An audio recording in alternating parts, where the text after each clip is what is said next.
إن الحمد لله نحمده ونستعينه ونستغفره ونؤمن به ونتوكل عليه ونعوذ بالله من شرور أنفسنا ومن سيئات أعمالنا من يهده الله فلا مضل له ومن يضلله فلا هادي له ونشهد أن سيدنا سندنا أولانا مولانا محمدا عبد الله ورسوله الذي أرسله بالحق بشيرا ونذيرا وقام بالحجة ودعا إلى الحق صلى الله عليه وآله وسلم وبعد فأعوذ بالله من الشيطان الرجيم بسم الله الرحمن الرحيم نون والقلم وما يسطرون ما أنت بنعمة ربك بمجنون وإنك لعلى خلق عظيم فستبصر ويبصرون صدق الله العظيم. وقال النبي صلى الله عليه وآله وسلم ما من شيء أثقل الميزان إلا أحسنهم خلقا أو كما قال عليه الصلاة والسلام.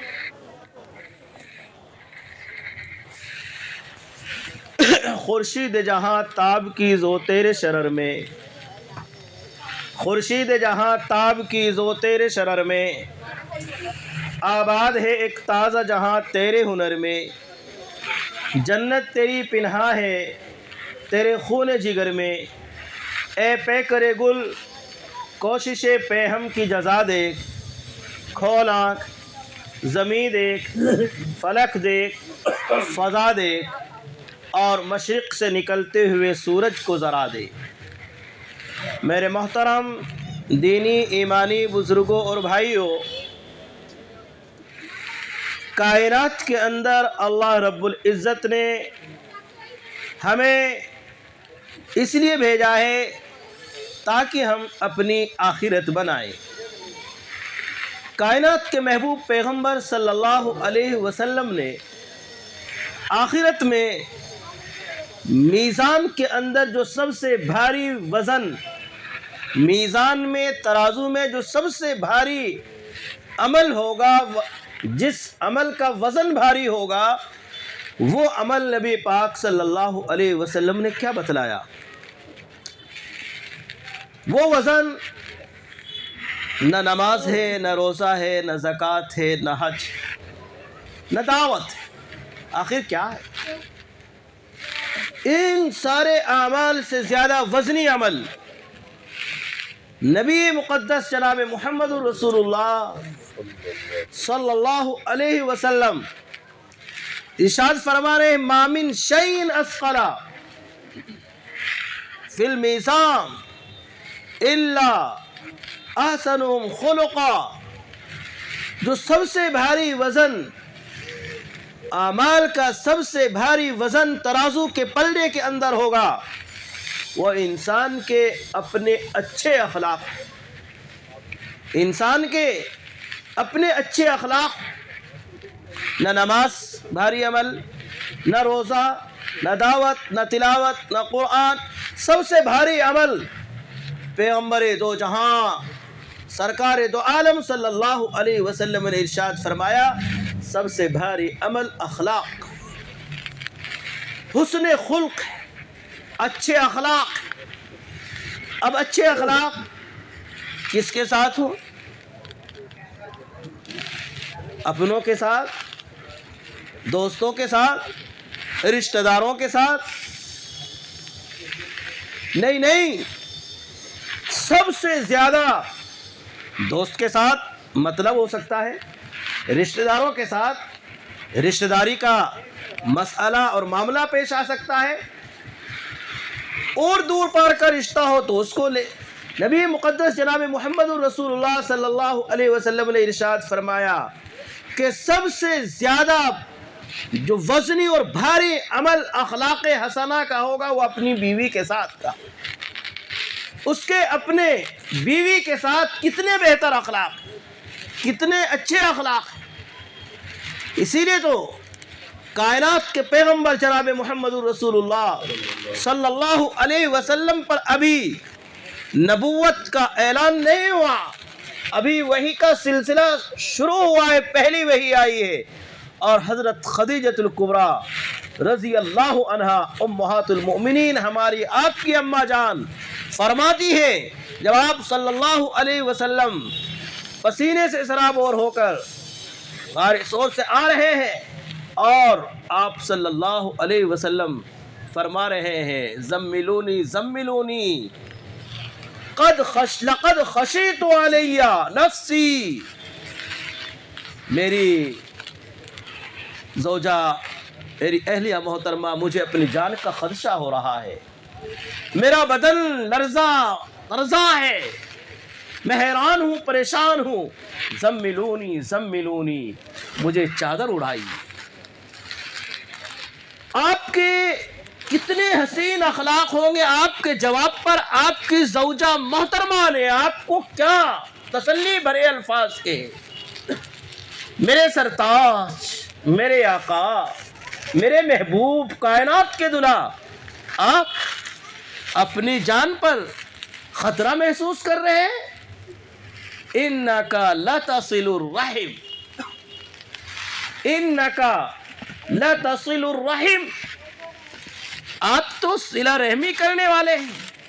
وَاللَّهِ لَا يُخْزِيكَ اللَّهُ أَبَدًا، حدیث میں ایک اور لفظ واللہ سے پہلے، کلا واللہ، کلا واللہ لا یخزیک اللہ ابدا، میرے سرتاج، میرے محبوب، کائنات کے دلہا، وجہ کون و مکان، آپ کو اللہ کبھی بھی ذلیل و رسوا نہیں کر سکتا۔ آپ تو وجہ کون و مکان ہیں، آپ تو صلہ رحمی کے فرائض انجام دینے والے ہیں۔ یہ آپ کے اخلاق، آپ کی زوجہ نبوت کے اعلان سے پہلے، وحی سے پہلے جو آپ کے اپنے معاملات اور تعلقات گھر کے اندر ہیں، آپ قسم اٹھا کر کہہ رہی ہیں۔ ابھی تو قسم کا درد بھی نہیں سیکھا تھا، ابھی تو یہ بھی نہیں بتلایا گیا تھا کہ اللہ کے علاوہ کسی کی قسم کھانا شرک ہے، مگر گھر کا ماحول دیکھیے تو فرمایا جس کے اخلاق اپنی بیوی کے ساتھ سب سے زیادہ خوبصورت اور حسین ہوں گے، اس کا عمل، اس کے اعمال قیامت کے دن ترازو کے اندر سب سے بھاری ہو۔ اخلاق حسنہ کی بنیاد پر آج اس دھرتی کے اوپر، دنیا کے اس کونے میں، ہندوستان کے اندر ہمیں اور آپ کو جو اسلام ملا ہے وہ آپ صلی اللہ علیہ وسلم کے اخلاق حسنہ کی بنیاد پر۔ اگر حسن خلق اور اخلاق حسنہ کے سردار جناب محمد الرسول اللہ صلی اللہ علیہ وسلم نہ ہوتے، نعوذ باللہ، تو ہم تک یہ دین نہ پہنچتا۔ آپ اگر بدلہ لینے والے ہوتے، فرشتے سر پر ہیں، میرے محبوب حضرت جبریل امین علیہ السلام آسمان سے فرشتوں کا جھنڈ لے کر اتر رہے ہیں، طائف کا میدان ہے، فرما رہے ہیں آقا نامدار حکم دے، اس طائف کی بستی والوں نے آپ پر اتنے پتھر برسائے ہیں کہ آپ کے پاؤں کی اندر کی جو جوتیاں ہیں اس پر اتنا خون بہہ پڑا ہے۔ آپ اجازت دے، فرشتے آ چکے ہیں کہ ان بستی والوں کو دونوں پہاڑوں کے بیچ میں کچل کر رکھ دیا جائے۔ میرے نبی کے اخلاق نے کیا جواب فرمایا، میں رحمت للعالمین بنا کر بھیجا گیا، میں دنیا کے لیے زحمت بنا کر نہیں بھیجا گیا۔ وما ارسلناک الا رحمت للعالمین، جس امت کا پیغمبر یہ پیغام دے، جس امت کا پیغمبر یہ سبق دے، یہ نصیحت دے اور کر کے بتلائے، اس امت کے نوجوانوں کا اگر مقام یہ بن جائے، اس امت کے نوجوانوں کا اگر اسٹیٹس یہ ہو، اگر اس نے ایک پتھر مارا ہے تو ہم 10 پتھر ماریں گے، یہ نبی کے امتی ہونے کے دعوے میں کھوکرا ہے۔ اس کو کوئی حق نہیں ہے کہ یہ کہے کہ میں نبی کا امتی ہوں۔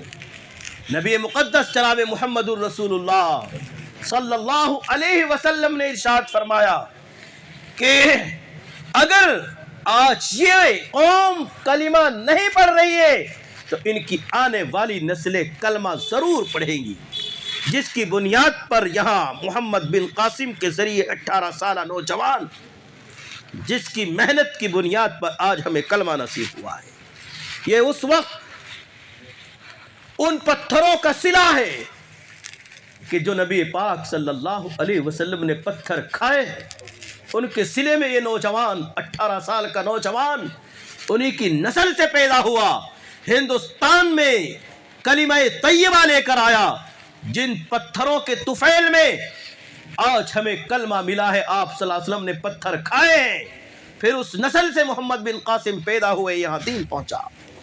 آپ صلی اللہ علیہ وسلم کی ذات اقدس، آپ کے اخلاق حسنہ، کان خلقہ القرآن۔ حضرت عائشہ رضی اللہ عنہا امہات المومنین سے کسی نے پوچھا کہ آپ صلی اللہ علیہ وسلم کے اخلاق کیا ہے؟ فرمایا کیا آپ قرآن نہیں پڑھتے؟ کان خلقہ القرآن، پورا قرآن تو آپ کے اخلاق ہے، پورا کا پورا قرآن مکمل آپ کے اخلاق ہے۔ انک لعلی خلق عظیم، آپ تو اخلاق پر بھاری ہیں، آپ اخلاق پر بلند ہیں، اخلاق آپ پر رشک کرتے ہیں، اخلاق آپ کے بوسے لیتے ہیں، آپ تو اتنے اخلاق کے پیکر ہیں۔ یہ ہمارے نبی پاک صلی اللہ علیہ وسلم کے اخلاق۔ حاتم طائی، اتنا بڑا حاتم طائی، آج تک دنیا اس کے نام سے واقف ہے کہ بہت بڑا سخی تھا، بادشاہ تھا، عیسائی بادشاہ، بڑا غریبوں کو، یتیموں کو، مسکینوں کو خوب پیسہ لٹاتا تھا۔ ادھر مدینے سے حضرات صحابہ کرام رضوان اللہ عنہم اجمعین کی ایک جماعت وہاں گئی، موڑ بھیڑ ہوئی، اور حاتم کی بیٹی اور بہت سے لوگ گرفتار ہو کر مسجد نبوی میں آگے، مدینہ آگے مسجد نبوی میں، اور ایک نوجوان لڑکی جس کے سر پہ دوپٹہ نہیں تھا، وہ بھی قیدی تھی، ستون سے دونوں ہاتھ باندھ دیے گئے۔ خدا کے محبوب پیغمبر سرکار دو عالم جناب محمد الرسول اللہ صلی اللہ علیہ وسلم کو اطلاع ملتی ہے کہ قافلہ، مجاہدین کا قافلہ، صحابہ کا قافلہ واپس آیا ہے، ایسے ایسے لشکر میں ان کے لوگوں کو گرفتار کر کے لے کے آئے۔ آپ صلی اللہ علیہ وسلم جیسے ہی مسجد نبوی میں داخل ہوئے، آپ نے دیکھا ایک نوجوان لڑکی بغیر دوپٹے کے، آپ نے اپنی چادر رحمت اتاری اور خود اٹھے اور اس نوجوان بیٹی کو وہ چادر دینے کے لیے کھڑے ہوئے۔ صحابہ نے فرمایا یا رسول اللہ، یہ تو عیسائی کی بیٹی ہے۔ فرمایا نہیں، یہ نہیں دیکھنا ہے کہ یہ یہودی کی بیٹی ہے یا عیسائی کی بیٹی ہے۔ نوجوانوں کان کھول کر سنیں، آج تو ہم مسلمان ہوتے ہوئے، ہم نوجوان، یہ مسلم نوجوان اپنے ہی محلے کی بیٹیوں کے پیچھے طواف کرتا ہے، چکر لگاتا ہے۔ میرے محبوب پیغمبر جناب محمد الرسول اللہ صلی اللہ علیہ وسلم نے فرمایا بیٹی بیٹی ہوا کرتی ہے، چاہے مسلمان کی بیٹی ہو، چاہے یہودی کی بیٹی ہو، چاہے عیسائی کی بیٹی ہو، چاہے ہندو کی بیٹی ہو، چاہے بیٹی کسی بھی ذات سے تعلق رکھنے والی ہو، یہ میری بیٹی ہے۔ آپ نے اپنی چادر رحمت اتاری اور اس نوجوان بیٹی کے سر پہ رکھی۔ کون تھی یہ نوجوان بیٹی؟ یہ حاتم طائی کی بیٹی تھی۔ جب اس کو حضرات صحابہ کرام نے گرفتار کیا تو یہ نوجوان بیٹی کہہ رہی تھی، خود بتلاتی ہے کہ میں راستے میں الفاظ کو بنا رہی تھی کہ میں جا کر مسلمانوں کے نبی سے یہ سوال کروں گی اور محمد کو لاجواب کر کے رکھ دوں گی، میرے سوال کا کوئی جواب نہیں دے سکتا۔ اپنے سوالات کا تانا بانا بن رہی تھی، مگر قربان چاہیے جناب محمد الرسول اللہ صلی اللہ علیہ وسلم کے ان اخلاق پر نوجوان، مسلم نوجوانوں، اپنے ہی رشتہ داروں کی بیٹیوں کے اور اپنی گلیوں کے شہروں کے چکر لگانے والوں، کان کھول کر سنو ہمارے محبوب پیغمبر صلی اللہ علیہ وسلم کے اخلاق۔ فرمایا نوجوان بیٹی نے یہ تانا بانا الفاظ کا میں جا کر محمد صلی اللہ علیہ وسلم کو لاجواب کر دوں گی، میرے سوال کا کوئی جواب نہیں دے سکتی۔ اس کے بعد فرمایا بیٹی اپنا تعارف کراؤ۔ فرمایا میں حاتم کی بیٹی ہوں، بتاؤ مجھے آزاد کرنے کے لیے کتنا روپیہ چاہیے گا، کتنا مال، کتنی دولت چاہیے؟ فرمایا یہاں مال و دولت کے ذریعے رہائی نہیں ہوتی، تم بتاؤ تمہیں کیا چاہیے؟ آپ کو ہم رہا کرتے کہ میں ایسے نہیں، میں اپنے پورے تمام کے تمام قیدیوں کی رہائی کے لیے آپ سے کہہ رہی ہوں، آپ کو جو مال چاہیے، جتنا چاہیے وہ بتلائیے۔ فرمایا نہیں، یہ میرے محمد رسول اللہ صلی اللہ علیہ وسلم کے اخلاق دیکھیے، جب ہم نے آپ کو رہا کر دیا اور آپ طلبگار ہیں اپنے تمام قیدیوں کے لیے، ہم ان سب کو بھی رہا کر دیں۔ یہ محبوب کا مقام ہے، آپ کے اخلاق حسنہ ہیں، آپ کے صفات کاملہ ہیں، فضائل اوصاف حمیدہ ہیں، مگر اسی امت کے نوجوانوں کا حال اور نوجوانوں کے اخلاق حسنہ دیکھیے، کتنے بد اخلاق ہیں، کتنا کردار گرا ہوا ہے۔ ہماری گلیوں میں، محلوں میں، شہروں میں، چوراہوں میں، پارکوں میں، کلبوں میں، قہوہ خانوں میں، طائف خانوں میں نوجوان لڑکوں کی اور لڑکیوں کی بھیڑ نظر آتی، بدکاریاں ہیں، بد اخلاقیاں ہیں۔ کتنے ایسے کیس ہیں کہ نوجوان لڑکے اور لڑکیاں گرفتار ہوتی ہیں، آج جیلوں میں پڑے۔ ابھی نیا واقعہ پچھلے مہینے کا، کتنی نوجوان لڑکیاں تھیں، نوجوان لڑکے تھے۔ یہ حالات کتنے ابتر ہیں، یہ مسلم امت کے نوجوانوں کے حال ہیں، اور ہمارے محبوب پیغمبر صلی اللہ علیہ وسلم کا حال غیروں کے ساتھ ہے۔ یہ حاتم تائی کی بیٹی واپس گئی، قافلہ سواری بھی بھیجی اور ساتھ میں قافلہ بھی بھیجا۔ عدی ملے، عدی بن حاتم، یہ ان کے بھائی ہیں عدی۔ انہوں نے پوچھا بہن یہ عدی قافلے سے بھاگ گئے تھے، قیدیوں سے آزاد ہو کر کچھ راستہ بنا کے بھاگ گئے تھے، واپس ہو گئے تھے۔ عدی نے پوچھا بہن کیا بات ہوئی؟ فرمایا ایسے ایسے مسئلہ ہوا اور محبوب پیغمبر جناب محمد رسول اللہ صلی اللہ علیہ وسلم نے سب کو رہا کر دیا۔ کہ آپ اکیلے آئی کہ نہیں، ساتھ میں ہمارے محافظ بھی بھیجے۔ فرمایا محافظ آئے کہ ہاں؟ تو انہیں کچھ خدشہ محسوس ہوا کہ راستے میں کچھ غلط کاری کی۔ فرمایا نہیں، انہوں نے راستے میں آنکھیں بھی نہیں اٹھائی، اور جس وجہ سے آپ بھاگ کر آئے ہیں وہ وجہ بالکل بھی وہاں نہیں، وہ بادشاہ نہیں ہیں، چونکہ عدی اپنے وقت کے وہاں بادشاہ تھے، حاتم کے بیٹے، اور بادشاہ نہیں چاہتا دوسرے بادشاہ کی بادشاہت کو قبول کرے۔ فرمایا عدی آپ دوڑ کر جاؤ، مدینے جاؤ اور اس محبوب پیغمبر صلی اللہ علیہ وسلم کے ہاتھ میں ہاتھ۔ عدی وہاں سے آتے ہیں، مسجد نبوی میں حاضر ہوتے ہیں، اور آپ یہ دیکھتے ہیں، راستے میں یہ سوچتے ہیں میں جا کر یہ پہچانوں گا کہ وہ نبی ہے یا بادشاہ ہے، ان کا پہلے میں مکان دیکھوں گا جا کر۔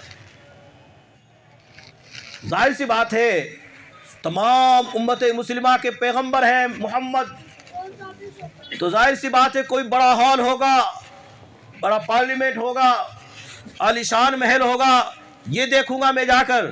اگر وہ بادشاہ ہوں گے مجھے تب بھی پتہ چل جائے گا، نبی ہوں گے تب بھی مجھے پتہ چل جائے گا۔ کتابیں پڑھی، مسجد نبوی میں حاضر ہوئے، آپ صلی اللہ علیہ وسلم تشریف فرماتے، باتیں ہونے لگی۔ جب باتیں ہو رہی تھی، عدی نے فرمایا محمد صلی اللہ علیہ وسلم سے کہ میں یہاں بات نہیں کروں گا، میں آپ کے گھر بات کروں، بلکہ حدیث یہ بتلاتی ہے اللہ کے نبی صلی اللہ علیہ وسلم نے یہ ارشاد فرمایا عدی آپ سے یہاں نہیں بات ہوگی، آپ سے گھر بات ہوگی، چونکہ آپ بصارت رکھنے والے تھے، آپ کے پاس حکمت تھی، آپ کو اطلاع مل چکی تھی۔ عدی آیا ہی اس نیت سے، حدیث بتلاتی ہے، حضرات صحابہ کرام بتلا رہے ہیں کہ نبی پاک صلی اللہ علیہ وسلم نے فرمایا عدی آپ سے یہاں بات نہیں ہوگی مسجد نبوی میں، آپ سے گھر بات ہوگی۔ اور آپ صلی اللہ علیہ وسلم مسجد نبوی کے دروازے سے باہر نکلے، عدی بھی نکلے۔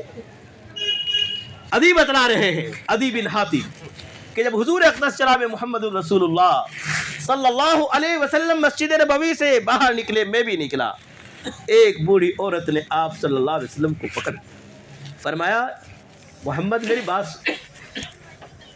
حضور اقدس جناب محمد رسول اللہ صلی اللہ علیہ وسلم اس بوڑھی عورت کی بات سننے لگے، فرمایا حبسہ طویلا، عدی بن حاتم فرما رہے ہیں کہ اس بوڑھی عورت نے آپ کا لمبا وقت لے لیا، کافی وقت لے لیا، اور آپ صلی اللہ علیہ وسلم کھڑے ہوئے ہیں اور ان کی بات سن رہے اور جواب کیا آپ صلی اللہ علیہ وسلم کے اخلاق۔ آج کا کوئی قائد لیڈر، محلے کا ایک چھوٹی سی محلے کا کابینہ کا کوئی ایک قائد، کوئی ایک لیڈر، ایک بوڑھی عورت، اگر آپ گھر سے نکلے اور بوڑھی عورت آ جائے کہ چل بعد میں آنا، مگر میرے محبوب کا اخلاق، آپ صلی اللہ علیہ وسلم ان کی بات سنتے رہے۔ آپ نے جا کر عدی بن حاتم نے پھر مکان دیکھا، کیا تھا؟ چھپر، کھجور کی ٹاٹ کی چھپر پہ ڈلے ہوئے وہ کمرے تھے۔ فرمایا واقعی یہ بادشاہ نہیں ہے، نبی۔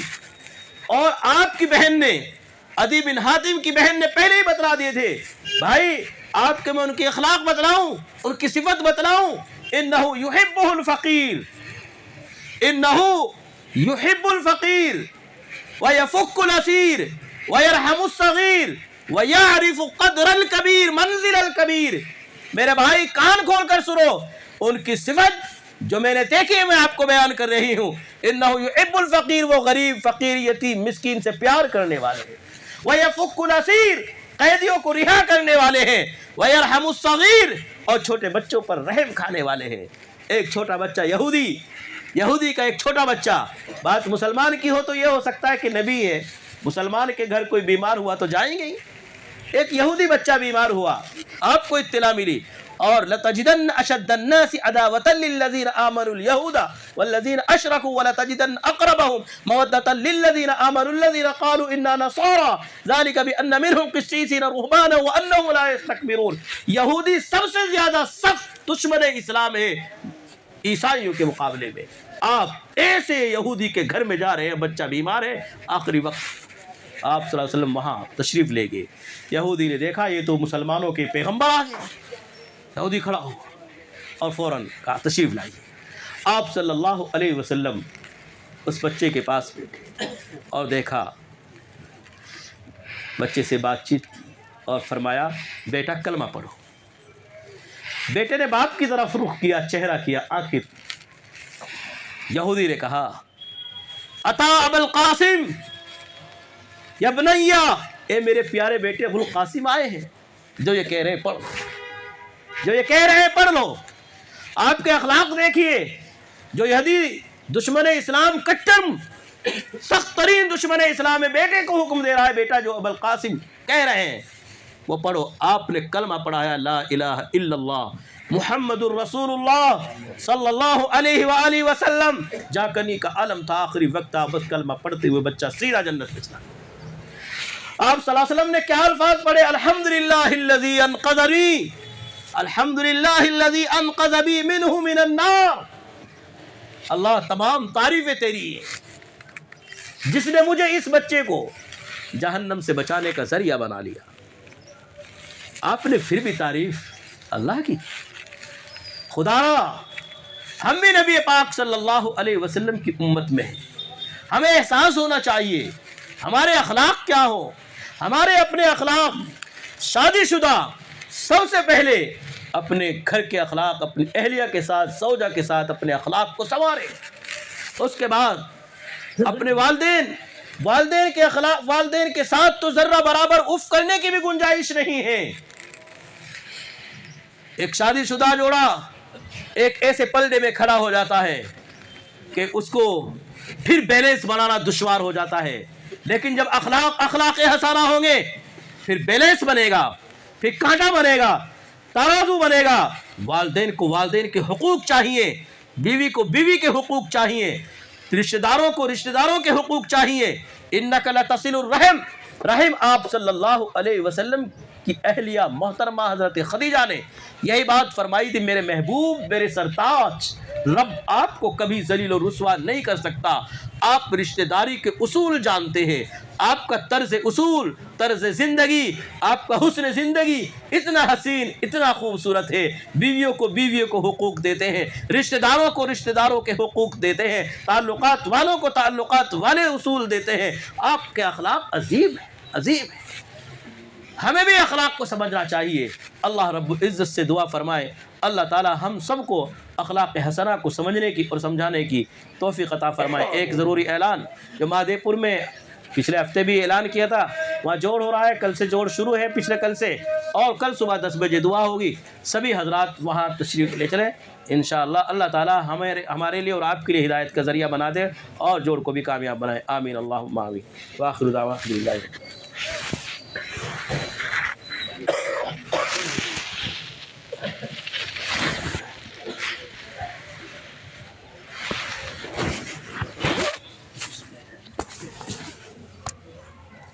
بات شروع ہوتی ہے ختم ہو جاتی ہے.